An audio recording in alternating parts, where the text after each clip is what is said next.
Hello folks. Our next activity has to do with this piece right here. It is by artist Edvard Munch. He's a Norwegian artist, and his piece, The Scream, or otherwise known as The Scream of Nature, is a piece that typically just about anyone can connect to. And I say that because, not just because it's seen a lot in popular culture here, there, and everywhere in cartoons, in movies, on postcards, but because we have a figure whose pose and facial expressions is a scream. I mean, that's what this person's doing. Man or woman, whoever they are, they're screaming. And just about at any point in life, we all can relate to this, whether it is about something good or something not so good. So for this project, the plan is you're going to recreate this on paper using oil pastels, but there is going to be a twist, okay? You are going to recreate this image, same colors, same angles, same sizes of things, but you're going to add in a thought bubble at some place in this picture. And that thought bubble needs to show us visually what your person is screaming about. Again, it could be something good, it could be something really scary, we don't know. But you're going to share that with us visually. All right, so let me show you on my visualizer here. Everyone is getting a picture of this, and if you're working remotely, you can actually get it right on your computer. So the handout is a little funny because, you know, the printing ink is a little different, but Munch actually, Munch, when he did this, he did it in different kinds of materials. He has one in pastel, he has some in oil paint, some in tempera. But what works really nicely with this image is using either oil pastels or crepas. So everybody has a set of these, and these are just a couple. Now, because they have blunt edges, you're going to want to work bigger. Your paper is going to be bigger than this. And when you make your thought bubble, you want to make it big enough so you can work in it.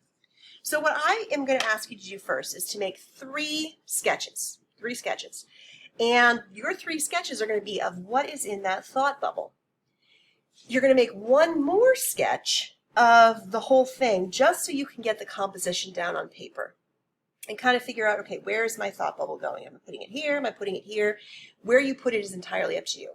But I want you to practice thinking about, okay, out here is the vanishing point, which is where this bridge, the railing of the bridge, is pulling into.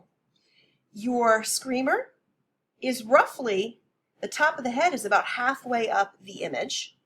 And when you look at the sky is about roughly a third of the image itself. So these are just a few quick visual measurements that can help you when you do your drawing.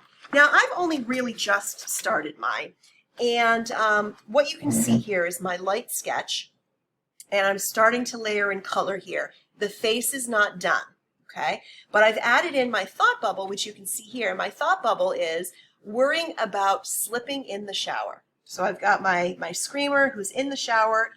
He or she is slipping, and he's got little shower cap on there. Now, the only part that I've really worked on here is the sky. And the beauty of working with oil pastels is that, or crepas, is that you can layer them and then really smudge that color. So when you start working with it, you want to look at the picture and see what colors you are using. So in the sky, we've got oranges, we've got reds, we've got some yellows, and little spots of blue. So you want to make sure that you capture that in your sky. And we're not doing a side-to-side motion. You're fluctuating your color so that you're replicating what you're seeing in here to the best of your ability. And that goes with the rest of the piece as well, with the swirls or the straighter pieces, whatever you might be capturing.